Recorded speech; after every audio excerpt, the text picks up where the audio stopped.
اللہ کا فرشتوں کی مجلس میں حضور کی ثنا کرنا یہ درود ہے، حضور کی مدح فرمانا، محبوب کی شانوں کو بیان فرمانا۔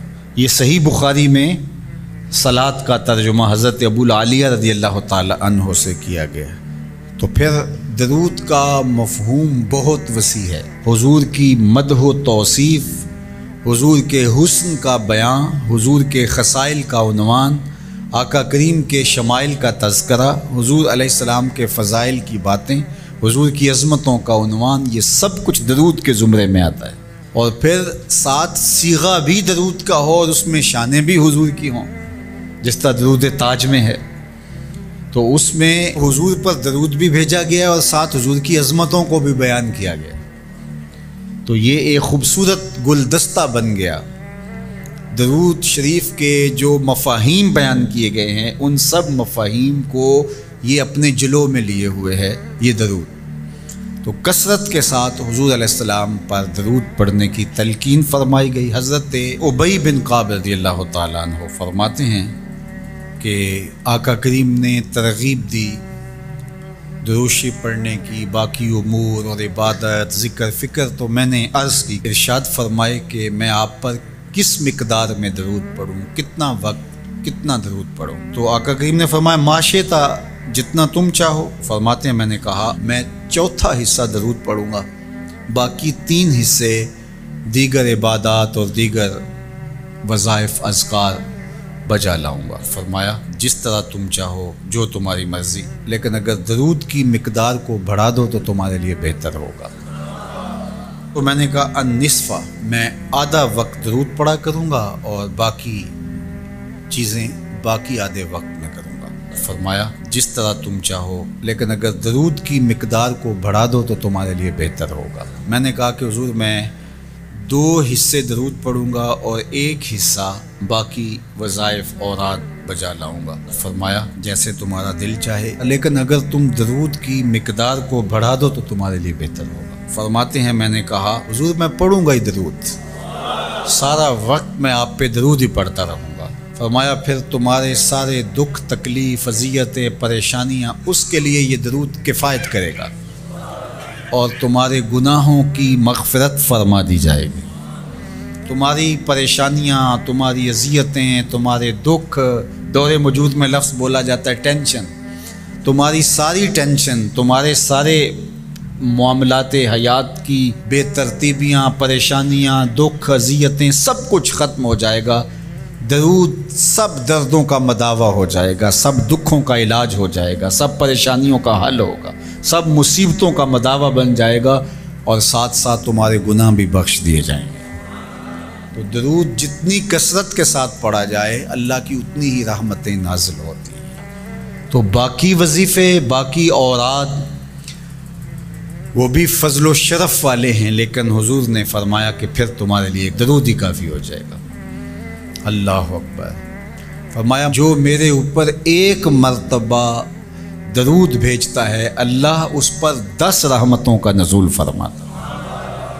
اور ایک حدیث میں آیا جو 1 مرتبہ میرے اوپر درود بھیجتا ہے، اللہ اس کے 10 گناہ معاف کرتا ہے، 10 درجے بلند کرتا ہے اور 10 رحمتوں کا نزول فرماتا ہے۔ تو درود پڑھا حضور پہ کام اپنا بن رہا ہے۔ تو درود پڑھنے سے انسان کا باطن سنورتا ہے، اندر پاکیزگی نصیب ہوتی ہے، گناہ دھلتے ہیں، عیب دھلتے ہیں، پریشانیاں ختم ہوتی ہیں، مصیبتیں، آلام، مصائب، دکھ، ٹینشن، پریشانی، جو کچھ بھی ہے یہ ختم ہوتا ہے، اور درود پرسکون بنا دیتا ہے انسان کو۔ راحت بخش ہے وظیفہ، سرور انگیز ہے یہ وظیفہ، نور بیز ہے یہ وظیفہ، ماحول میں شگفتگی پیدا کر دیتا ہے۔ اگر درود شریف پڑھو گے تو تمہاری بہت ساری پریشانیاں ختم ہو جائیں گی، تمہارے دکھوں کا مداوع ہوگا، تم ریلیکس ہو جاؤ گے درود پڑھنے۔ یہ درود شریف کی برکات ہے۔ 1 مرتبہ درود پڑھنے سے 10 رحمتیں نازل ہوتی ہیں، اور جو بار بار حضور پہ درود پڑھتا ہے تو بتاؤ کہ کتنا بڑا ذخیرہ رحمتوں کا اس کے اطراف میں پھیل گیا۔ تو اس لیے کثرت کے ساتھ درود پڑھنا چاہیے۔ حضور علیہ السلام نے یہ بھی ارشاد فرمایا کہ جو میرے اوپر درود پڑھتا ہے میرے اوپر لازم ہے کہ میں اس کی شفاعت کروں گا۔ شفاعت رسول کے حصول کا ذریعہ درود بنتا ہے، چونکہ ہمارا آسرا ہی حضور کی شفاعت ہے۔ وہ دامن شفاعت کھولیں گے تو ہم گناہ گاروں کا کام بنے گا، اور وہ نصیب کیسے ہوگی حضور علیہ السلام کی شفاعت؟ کثرت درود سے۔ یہ بھی ارشاد فرمایا آقا کریم نے، قیامت کے دن میرے سب سے زیادہ قریب وہ ہوگا جو کثرت کے ساتھ میرے اوپر درود پڑھنے والا ہو۔ تو حضور کی قربت کا ذریعہ بھی درود ہے۔ کون سا مومن ہوگا جس کو حضور کے دیدار کا شوق نہیں ہے؟ کثرت درود کی برکت یہ ہے کہ حضور کا دیدار نصیب ہوتا ہے۔ حضور کا دیدار نصیب ہو جائے تو بتاؤ اور کیا چاہیے۔ یہ امت خلیفہ بلا فصل، خلیفہ اول، امیر المومنین حضرت سیدنا ابو بکر صدیق رضی اللہ تعالیٰ عنہ کی مرہون منت ہے، ان کی احسان مند ہے۔ اقبال نے کہا تھا، امن الناس بر مولائے ما، کلیم اول سینائے ما، ہستی او کشت ملت راچو ابر، ثانی اسنین و غار و بدر و قبر۔ کہتے ہیں کہ وہ شخص جس نے ہمارے آقا و مولا پہ سب سے زیادہ احسانات کیے، اور میرے آقا کریم نے ارشاد فرمایا، میرے اوپر جس نے بھی کوئی نیکی کی میں اس کا بدلہ چکا دیا دنیا بھر، لیکن ایک ابو بکر ایسے ہیں جن کی نیکیوں کا بدلہ قیامت کے دن رب ہی چکائے گا۔ یہ حضور علیہ السلام نے ارشاد فرمایا۔ اور پھر میں ما نفعنی مال احد قط، ما نفعنی مال ابی بکر، مجھے کسی کے مال نے اتنا نفع نہیں دیا جتنا ابو بکر کے مال نے نفع دیا۔ اپنا سب کچھ حضور کی راہوں میں نچھاور کر، مال پیش کیا، جان پیش کی، اولاد پیش کی، وقت دیا، ایک ایک سانس حضور کے نام کر دی۔ کہتے ہیں حضور علیہ السلام کا سایہ نہیں تھا، لیکن ابو بکر رضی اللہ تعالیٰ عنہ سایہ بن کے حضور کے ساتھ رہے، سائے کی طرح حضور کے ساتھ رہے۔ بدر کے ساتھی، حضر کے ساتھی، سفر کے ساتھی، غار کے ساتھی، حد ہو گئی مزار کے ساتھی۔ اللہ اکبر۔ ایک دن حضور ایسے نکل رہے ہیں مسجد نبوی سے، تو کوئی لوگ داخل ہو رہے تھے، تو حضور کے دائیں ہاتھ میں ابو بکر کا ہاتھ تھا، بائیں میں حضرت عمر کا ہاتھ تھا۔ تو حضور ایسے دونوں کے ہاتھ پکڑ کے باہر نکل رہے تھے، تو کسی کو اندر آتے دیکھا تو اس کو دیکھ کر کے کہا، قیامت کے دن ہم قبروں سے یوں ہی اٹھائے جائیں گے، میرے دائیں ہاتھ میں ابو بکر کا ہاتھ ہوگا، بائیں ہاتھ میں عمر کا ہاتھ ہوگا۔ اللہ اکبر۔ سیدہ کہول اہل الجنہ، جنت کے بوڑھوں کا سردار کہا، ابو بکر فی الجنہ، جنت کی بشارت دی۔ عشرہ مبشرہ میں سے پہلا نام حضرت ابو بکر رضی اللہ تعالیٰ عنہ کا۔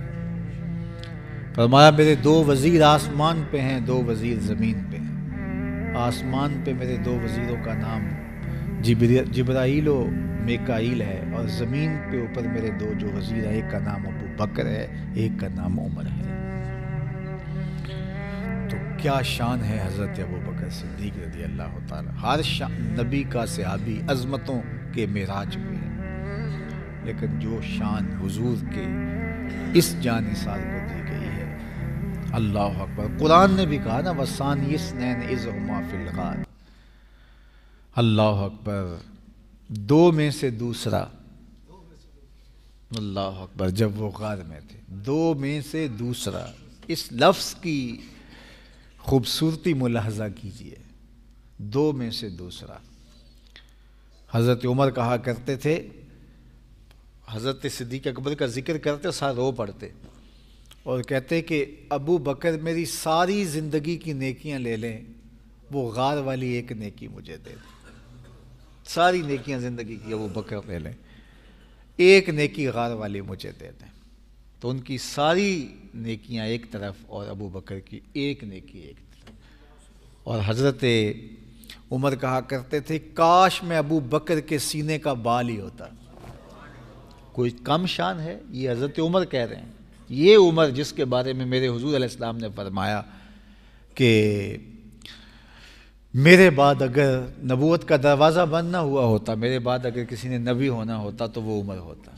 اتنی شانوں کے مالک۔ ان الشیطان یفر من ظل عمر، شیطان عمر کے سائے کو دیکھ کے بھاگ جاتا ہے۔